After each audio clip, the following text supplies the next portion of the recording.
Alors, ça y est, on est installé. Pardonnez-nous. Bonjour à tous.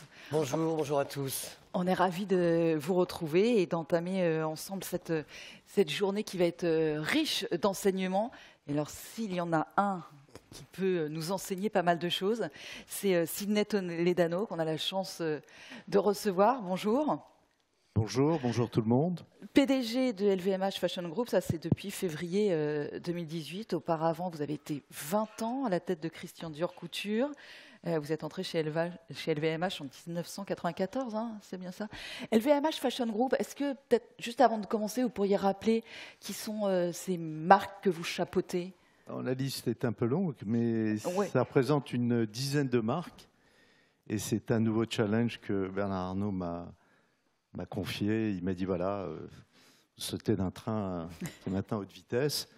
Et pour pas se retrouver à l'arrêt, il m'a dit, il y a notre train qui part et sauter dans ce train. C'est une mission extrêmement intéressante. Mon travail est différent.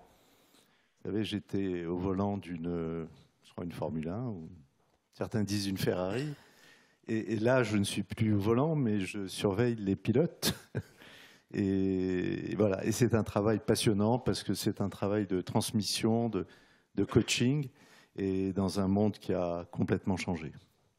Donc les marques, j'en cite quelques-unes, c'est Céline, Givenchy, Pucci, Patou, hein, notre Bien petit sûr. dernier né, On va en parler. et Kenzo, et voilà, une dizaine de marques, certaines italiennes, anglaises, et les grandes marques que sont Céline, Givenchy, Loewe, qui est une marque espagnole, mais d'origine allemande, j'aime bien le rappeler. L'Allemagne ayant été un grand pays du cuir et de la maroquinerie, comme nos amis d'Hermès le savent bien. Voilà. Alors, cher Monsieur Toledano, comme l'a rappelé Karine, vous êtes arrivé chez LVMH il y a presque 25 ans, on le disait. La mode, c'était tout à fait autre chose. Il y a une révolution depuis. Qu'est-ce qui, pour vous, a été le changement le plus radical dans votre expérience incroyable de mode ces dernières 25 années? Voilà. D'abord, il y a eu, au-delà de mon arrivée, un changement qui a eu lieu en fait dans les années 80 déjà. Alors, c'était pas la mode, c'était la mode, je l'ai découverte, moi, un peu avant d'arriver dans le groupe, d'ailleurs. Je me rappelle le premier défilé de mode auquel j'ai assisté, c'est mon ami homonyme et frère, Ralph Toledano, et qui m'avait invité à un défilé de Karl Lagerfeld dans les années 85-86. Il en était le président. Et à l'époque, j'étais dans la maroquinerie. C'était à l'époque encore, ça naissait, mais déjà le mot maroquinerie se faisait petit métier. C'était un petit métier qui grossissait très vite, grâce au Japon, entre autres. Des maisons comme Vuitton, Hermès, Chanel commençaient à s'implanter au Japon, et les Japonais achetaient peu de... Ils avaient de la mode, ils avaient des grands créateurs, mais bon, ils achetaient plutôt des sacs parce qu'ils retrouvaient le savoir-faire, la qualité, etc. Et Ralph était plutôt sur l'axe mode, et il m'a fait assister à ce premier défilé de Karl Lagerfeld, où j'ai vu ce grand génie créateur, qui m'a marqué à ce moment-là, et que j'ai pu suivre ensuite chez Fendi, dont je me suis occupé à un moment donné. Mais ce monde était déjà ouvert, le ministre l'a rappelé. Alors j'aime pas ce mot de mondialisation, parce qu'il y a des connotations, mais de commerce international, parce que le commerce, c'est un mot très noble. Très noble. Je me souviens qu'à l'école, on nous faisait remplir la profession des parents. Et j'écrivais, je demandais à mon père, mais qu'est-ce que j'écris? Il me dit commerçant. Et j'écrivais commerçant quand d'autres étaient ingénieurs, médecins, avocats. Et certains des lycéens qui regardaient, ton père est commerçant. Je disais oui, mais je le voyais avec une manière noble. Et ça m'a toujours marqué parce que commerce, ça voulait dire, bien sûr, voyager, vendre, être dans des points de vente. Vous savez, on parlait des emplois créés dans l'industrie, dans nos métiers, dans nos ateliers. Mais n'oublions pas tous ces vendeurs que nous avons dans nos magasins qui font un travail exceptionnel. Parce que moi, il y a deux endroits où je suis heureux. C'est l'atelier, c'est l'usine et c'est le magasin. Et c'est là a lieu la transmission du savoir-faire, de la beauté, de la créativité, de la qualité. Alors ça peut être sous une forme, le e-commerce, on en parlera peut-être tout à l'heure. Mais ce qui manque encore au e-commerce, c'est ce contact physique où vous avez la cliente qui rentre, et quand vous avez la bonne équipe qui va la conseiller, l'orienter et puis la faire rêver. le e-commerce ne fait pas encore rêver et on a encore beaucoup à faire pour trouver ce chemin. Donc, grand changement. Si je prends les 25 ans, le grand changement, en plus, ça a été la façon dont on parlait, on montrait la mode.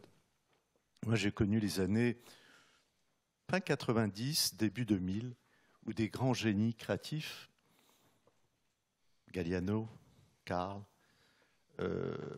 Eddy, faisaient des grands défilés. Et on a connu l'époque des grands défilés.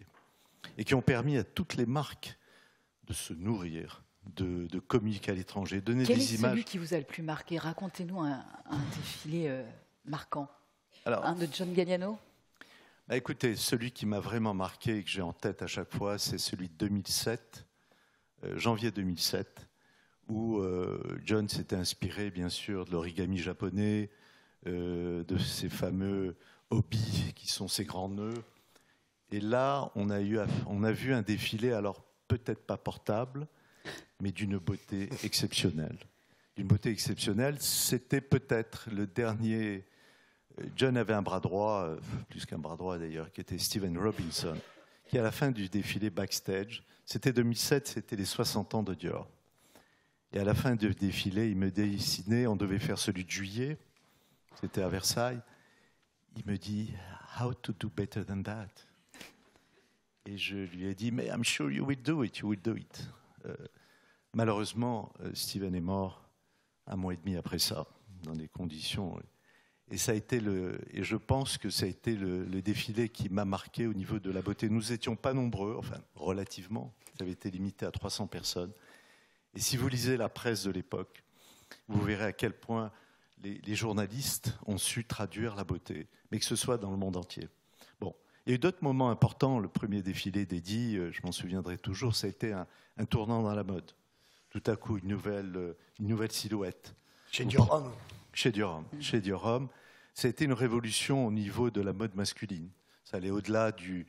Voilà, alors aujourd'hui, bon, la mode masculine a complètement changé sous l'influence des millennials, qui sont un peu vieux entre nous, ces millennials à force de... Mais elle est là parce que le lifestyle a changé, parce que les acheteurs ont changé. Ils sont très souvent chinois, ils sont américains, ils ont une façon de se comporter différente. Donc, et la mode doit tenir compte aussi des influenceurs. Puisque vous parlez, cher monsieur, des millennials, des plus jeunes clients de la mode, Instagram a révolutionné aussi quand même la filière. Qu'est-ce que vous pensez, vous, des réseaux sociaux et de la place que ça prend aujourd'hui dans le désir et dans la créativité? Vous savez, ce sont des miroirs. Ce sont des miroirs, ce n'est pas Instagram qui change. Ce n'est pas les influenceurs qui changent les choses. Tout ça sont des miroirs. Ce que je regrette un peu, à l'époque, vous aviez un défilé, et puis on se ruait sur New York Times ou le Herald pour voir ce que pensait Suzy, ou pensait dans le Vogue Anna Wintour. Il y avait des plumes qui avaient une culture de la mode. Je relisais ce matin rapidement les commentaires sur ce fameux défilé de 2007. Vous aviez des Jadis Samé, qui avait une culture de la mode. N'oubliez pas que Suzy Menkes, je crois, a été, je ne sais pas si c'est à la chambre syndicale, mais quelque part, elle sait ce qu'est la couture. Donc, on n'a plus, la culture doit être sauvée à nouveau. Parce que apprécier un défilé, ce n'est pas uniquement la musique, ce n'est pas uniquement la lumière, ce n'est pas uniquement le buzz, ce n'est pas uniquement le nombre de followers et de likes sur un site quel qu'il soit. Il faut également ramener. Mais on ne peut pas le contester, c'est là. Est-ce que vous y contribuez un petit peu? Vous en avez fait, vous tous, les marques, de véritables shows? Oui, on en a non seulement... Absolument, et on suit ça de près. Moi, je me rappelle, et puis il y a encore peu de temps, dans mon bureau, une application que j'avais développée, j'avais un écran, et je voulais savoir le nombre de followers après le défilé, et comparé aux autres marques, j'avais un écran tactile, et j'avais mis ça au point avec Atos d'ailleurs, pour ne pas faire de publicité, et je voulais connaître, parce qu'il est important de savoir, il est important d'avoir des chiffres. Mais vous savez, les chiffres ne créent pas. Les chiffres, c'est comme je dis... Un chirurgien n'opère pas avec un thermomètre, il voit les radios, ok, mais à un moment donné, il faut de l'initiative, il faut de la création. Et je reviens sur ce que disait le ministre, la clé, c'est la création. Mais c'est une création qui doit tenir compte de son consommateur. On ne peut plus, dans sa tour d'ivoire, dire voilà, c'est ça ma vision, la beauté c'est ça. Aujourd'hui, oui la beauté, oui l'image, oui la qualité, mais on doit tenir compte de ce que la nouvelle génération, et je ne parle plus des millennials, je parle, vous savez, je suis 2 fois grand-père depuis 7 mois, et je réfléchissais, je me disais, mais ma petite fille qui est née il y a 48 heures, elle aura 30 ans en 2050. Et on parle de ces fameux rendez-vous de 2050 sur l'écologie, sur la planète, sur le climat, etc. Qu'est-ce qu'on va lui donner? On a eu la chance, moi j'ai connu les années 50, les années 60, je suis né à Casablanca, au soleil, c'est là où j'ai eu ma première expérience de mode, parce que, bon, et puis on mettait un jean, et puis on a mis les desert boots, et puis on avait la musique, etc. Pour eux, la vie est différente. Et la mode ne peut pas ignorer ce nouveau monde auquel les millennials sont déjà été confrontés, mais surtout la génération qui aura 30 ans en 2050. Et justement, comment la création, comment la direction artistique, comment le créateur peut s'approprier ces nouveaux besoins des millennials? Alors on l'a dit en termes de numérique, mais aussi en termes de développement durable et d'économie responsable. Tous ces sujets-là, Bruno Le Maire disait, la mode, vous avez une responsabilité, mais c'est aussi une responsabilité écologique et environnementale. Mais bien sûr, parce que la mode a changé de dimension. La mode, ce sont alors soit des très grosses entreprises qui vendent des millions de produits. Donc il y a une responsabilité. La mode, il a dit, ce n'est pas uniquement de l'écume. Mais vous savez, l'écume, je ne vais pas vous faire dans l'écume, il y a beaucoup de choses. L'écume n'est que le reflet de ce qui se passe dans les fonds sous-marins. Et dans l'écume, on trouve beaucoup d'informations. Et la mode a une responsabilité absolue. Alors comment faire? Alors du créateur, on ne va pas lui dire, voilà, il faut être éco-responsable. Il faut qu'il travaille et qu'il écoute. La nouveauté pour la mode. Et je pense que les grands succès ne viennent que de... À l'époque, on parlait du couple création, management. J'ai ma théorie du triangle, le bon créateur avec le bon management et la bonne marque. Et des fois, vous pouvez avoir un créateur génial, un CEO génial et une marque fantastique, et ça ne fonctionne pas. Donc il y a une sorte de barycentre à trouver. Et surtout, il doit travailler en écoutant.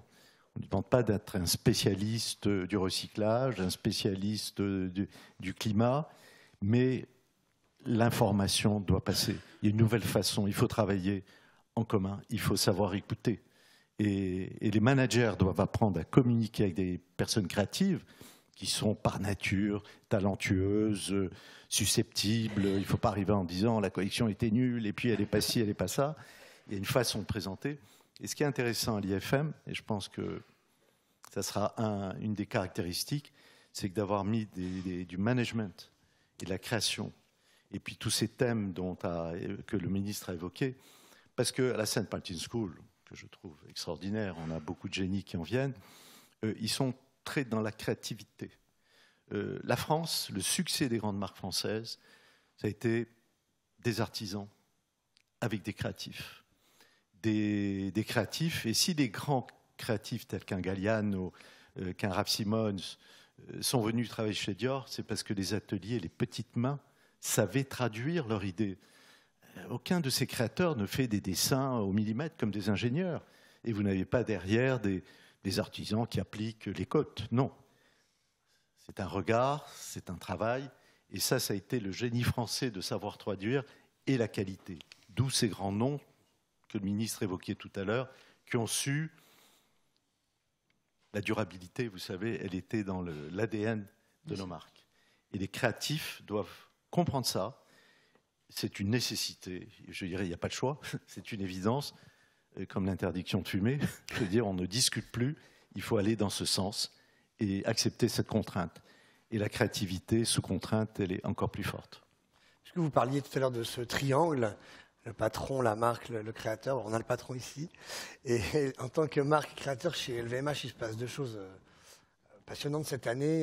Évidemment, il y a le Patou, ce que vous allez faire avec Patou, ce qu'on va découvrir dans quelques semaines. Et puis, effectivement, votre Oui, travail découvrir avec... tout de suite, le site a été ouvert. Alors, c'est formidable.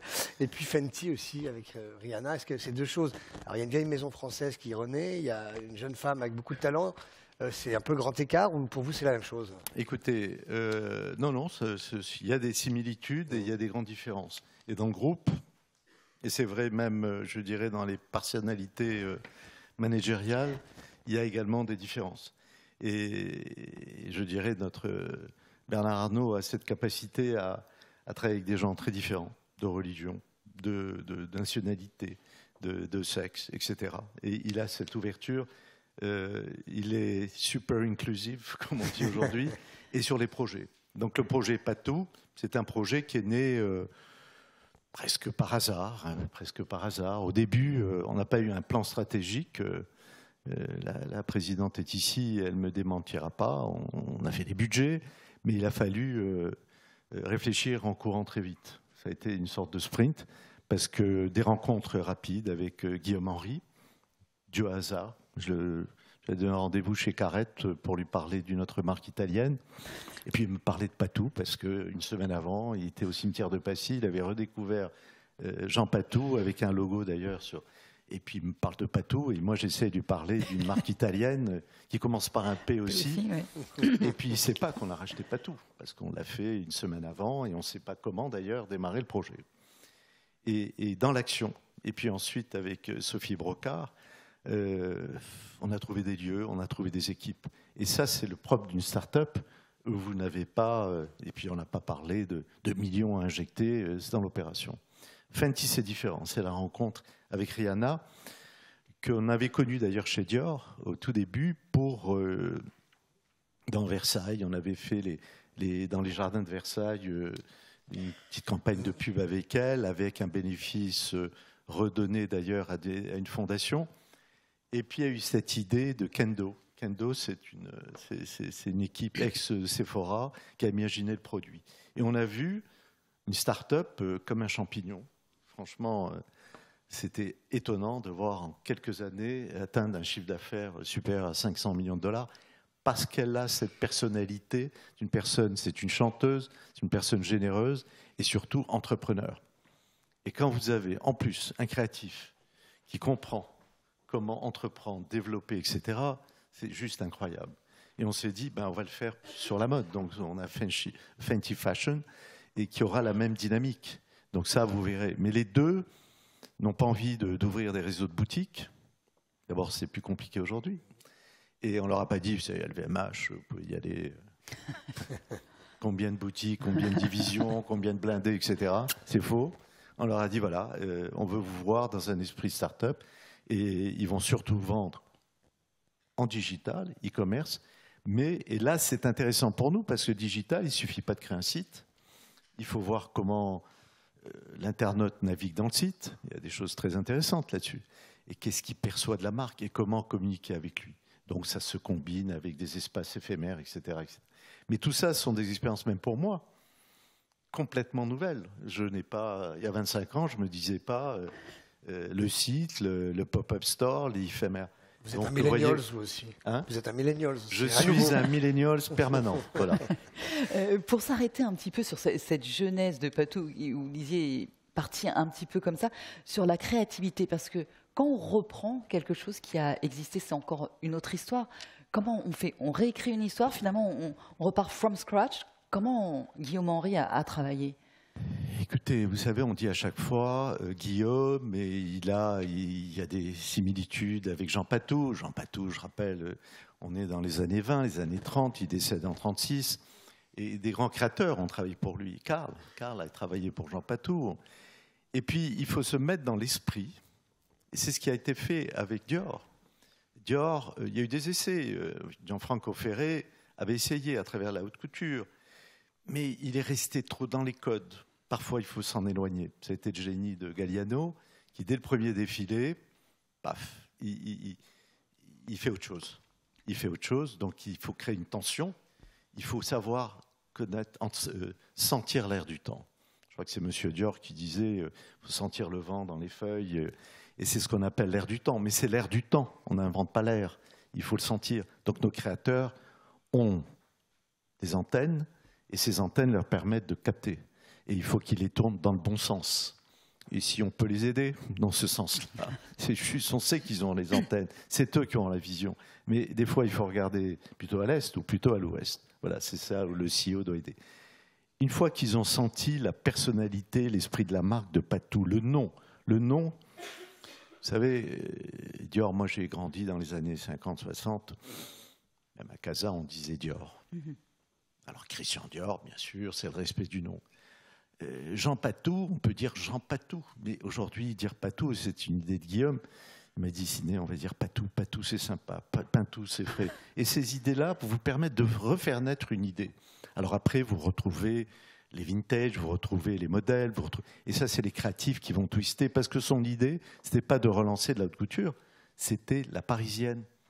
Il est venu avec cette idée, il a dit, c'est bien toutes ces filles qui vont dans le fast retail, aller chez Zara, H&M et tout, parce que ça leur donne quand même un air de mode. Moi, je me souviens être arrivé en France dans la fin des années 60. Bien sûr, il y avait les grandes marques, mais dans la rue, dans les grands boulevards, il y avait les fameuses midinettes qui achetaient des petites robes rue de la Chaussée-d'Antin, qui n'étaient pas chères. Elles n'allaient pas aux galeries, elles allaient aux galeries, mais elles trouvaient aux galeries peut-être certaines choses.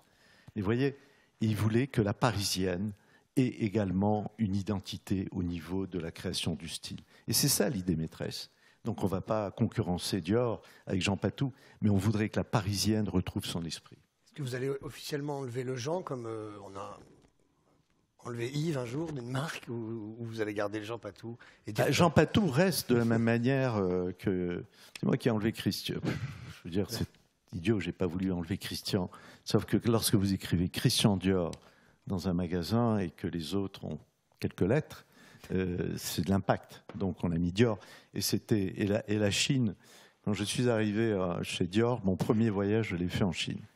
J'y étais en 83, mais en 94, je me rends... Et les Chinois n'arrivaient pas à dire Christian Dior. C'était simple. Donc ils avaient un mal fou. Alors ils disaient Sidi.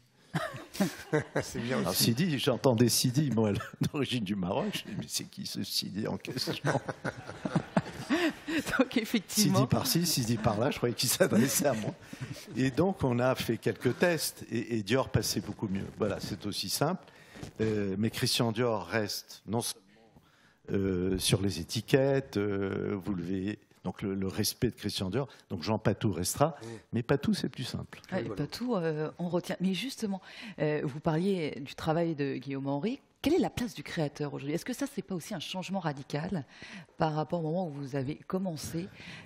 Comment le créateur doit intégrer le numérique, l'éco-responsabilité, le marketing, la communication, etc. aujourd'hui? Quelle est sa place? Il ne faut pas tout vouloir centrer. Vous pouvez être extrêmement puissant. Vous prenez le corps humain, vous prenez un atome.